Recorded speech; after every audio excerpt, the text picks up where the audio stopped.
Sinasagip ng Philippine Army ang chief engineer ng isang tugboat na dinukot ng bandidong grupong Abu Sayyaf sa karagatan ng Sibago Island noong nakaraang linggo. Ito ang umataw na balita ni Dante Amento. Makakauwi na sa kanyang pamilya sa Cebu si Laurencio Tiro, ang chief engineer ng Super Shuttle Roro 9 Tugboat 1 na dinukot ng Abu Sayyaf Group. Nailigtas si Tiro sa barangay Basakan sa Basilan noong Lunes ng gabi matapos ang 4 na araw na operasyon ng Armed Forces of the Philippines sa lugar.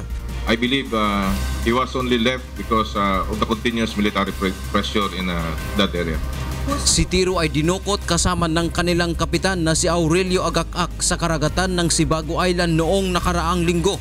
Una nang nailigtas ng militar si Agak-ak noong Sabado. Hindi ko mag-expect sa mga makagawas ko.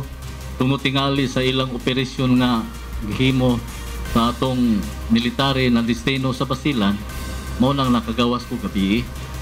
Kaya nikalit malang uguan nga isauli ko. Inaasahan ng AFP na maililigtas din ang natitira pang 28 bihag na hawak ng ASG dahil sa walang tigil na operasyon ng militar laban sa bandidong grupo. And we will do our best to rescue the remaining hostages alive. Hopefully, with the help of the Almighty at saka with the help of our stakeholders, LGUs at saka lahat ng mga civilian populace.